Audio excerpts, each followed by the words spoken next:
Hello friends, आज हम बात करने वाले हैं संविधान के बारे में और किन किन देशों से जो है हमारा जो संविधान है वो उसको लेके जो है बनाया गया। उसके पीछे की एक कहानी बताता हूँ क्या है। देखिए, 1906 में संविधान सभा की जो है मांग उठी, जब स्वराज पार्टी जो है आपका ब्रिटिश के खिलाफ जो है आंदोलन कर रही थी। उसी के बाद 1934 में एम एन रॉय जी ने जो है संविधान की जो है मांग उठाई। उसी के साथ ही 1935 में इंडियन नेशनल कांग्रेस, भारतीय राष्ट्रीय कांग्रेस ने जो है आपका संविधान की जो है मांग की। इसी के साथ ही समय के साथ साथ जो है 1946 में दिसंबर में डॉक्टर सचिदानंद सिन्हा जो संविधान सभा के पहले अस्थायी अध्यक्ष बने। फिर 11 दिसंबर 1946 को डॉक्टर राजेंद्र प्रसाद जी जो थे आपका स्थायी सदस्य के रूप में जो है अध्यक्षता उन्होंने करी। फिर 13 दिसंबर 1946 को जो है हमारे देश के जो पहले प्रधानमंत्री पंडित जवाहरलाल नेहरू थे, उन्होंने जो है एक उद्देश्य प्रस्ताव जो प्रियम्बल है वो प्रस्तुत किया, जिसको 22 जनवरी 1947 को जो है अंगीकृत किया गया। इसी के साथ ही आपका बाद में जो है 1948 को जो है एक प्रारूप समिति बनी। प्रारूप समिति ने जो है काम किया संविधान पे, और संविधान जो है उन्होंने 1948 को जो है प्रस्तुत किया संविधान सभा के सामने, और जिसके अध्यक्ष डॉक्टर भीमराव अंबेडकर थे, साथ में उनके और अन्य साथी भी थे।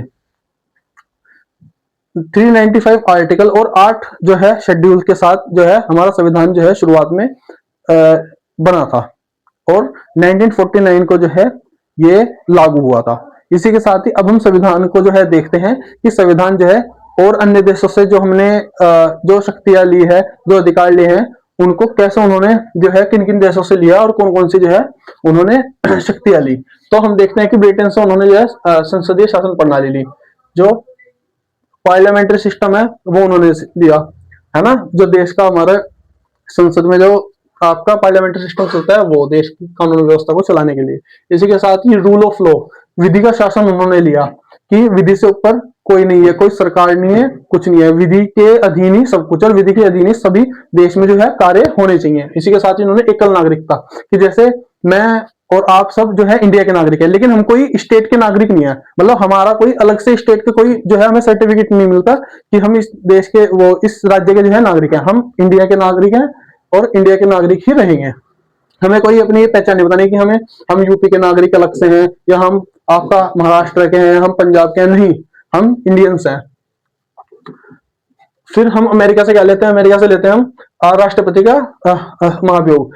जो हमारे प्रेसिडेंट है उनको हटाने की जो प्रक्रिया है वो महाभियोग होती है, और हम इसको जो है समझेंगे कि महाभियोग कैसे लगाया जाता है ना। इसमें जो है कितने प्रस्ताव चाहिए, उन्हें जो है कौन पास करेगा, कितने बहुमत चाहिए राष्ट्रपति को हटाने के लिए। फिर आती है आपका अमेरिका से ली हुई न्यायिक पुनर्वालोकन, जुडिशियल रिव्यू। यह बहुत ही महत्वपूर्ण है, जुडिशियल रिव्यू, और कि न्यायपालिका जो है वो किस किस चीज को जो है आपका चेक कर सकती है। चेक एंड बैलेंस का जो है एक मतलब मान लीजिए उसके साथ इसका बहुत महत्वपूर्ण जो है संबंध है। फिर हम बात करते हैं फंडामेंटल राइट्स। फंडामेंटल राइट्स जो मौलिक अधिकार है वो जो है आपका राज्य के विरुद्ध है नागरिकों के लिए। रूस से हमने क्या लिया, मौलिक कर्तव्य। रूस से हमने मौलिक कर्तव्य लिए हैं, नागरिकों के जो कर्तव्य हैं वो उन्हें पता होने चाहिए। फिर हम फ्रांस का लेते हैं समता, स्वतंत्रता और बंधुत्व। ये जो है फ्रांस से ली गई है कि हमारा जो देश है वो बंधुत्व और स्वतंत्रता और समता के जो है साथ चलता रहे। सभी जो लोग हैं वो किसी भी रिलीजन से हो, किसी भी कास्ट से हो, सब साथ रहे मिलके। ऑस्ट्रेलिया से हमने संवर्ती सूची, जो हमारे जो भारत का जो संविधान है उसकी पहले जो 8 अनुसूचियां थी अब वो 12 हो चुकी है, तो उसकी जो 7वीं अनुसूची है उसमें जो है आपका जो सेंट्रल और स्टेट के जो कार्य हैं उनको जो है बताया गया है कि क्या कौन सा कार्य किसके अंडर में है ना। जैसे आपका रेलवे हो गया, आपका जो है क्या कहते हैं पुलिस विभाग हो गया, है ना, वो सब जो है वो किसके अधीन रहेंगे। तो संवर्ती सूची में जो है आपका सेंट्रल और स्टेट दोनों मिलकर कार्य करते हैं, है ना। फिर व्यापार में वाणिज्य की स्वतंत्रता ऑस्ट्रेलिया से ले गया। कनाडा से क्या ले गया, कनाडा से ले गया केंद्र को अधिक शक्ति। जैसे केंद्र को अधिक शक्ति का मतलब है कि कुछ कारणों से जैसे आपातकाल लग जाता है, तो आपातकाल में क्या होता है कि राज्य की जो शक्ति है वो मतलब खत्म हो जाती है और उसकी पूरी शक्ति जो है वो केंद्र को चली जाती है। यह इसका एक सबसे अच्छा उदाहरण है। उसके अलावा केंद्र में जो शक्तियां होती है और आपने अक्सर देखा होगा कि आपसी राज्यों में खुद विवाद हो जाते हैं पानी को लेके, है ना। और फिर जो है सेंट्रल से भी उनके जो है झगड़े हो जाते हैं। मान लीजिए सेंट्रल में जो है आपका कोई और सरकार है और स्टेट में कोई और सरकार है, काम तो करना पड़ेगा मिलके। अब जनता थोड़ी वो जो है परेशान रहेगी। जापान से क्या लिया है, विधि द्वारा स्थापित प्रक्रिया की विधि के अनुसार जो है कार्य होना चाहिए। विधि द्वारा स्थापित जो भी जो प्रक्रिया है उनके अनुसार जो है सभी कार्य होने चाहिए, उनका जो है पालन होना चाहिए। दक्षिण अफ्रीका से संविधान संशोधन की, और दक्षिण अफ्रीका से जो है प्रक्रिया ली गई है। फिर जर्मनी से क्या लिया गया, आपातकाल प्रावधान, जो मैंने इमरजेंसी की बात करी, जो भाग 18 है वो।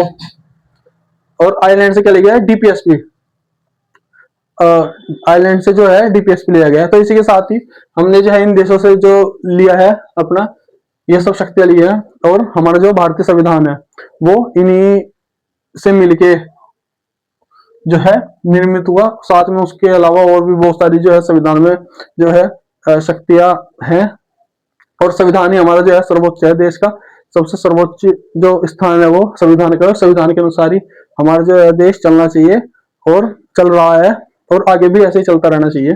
इसी के साथ ही धन्यवाद।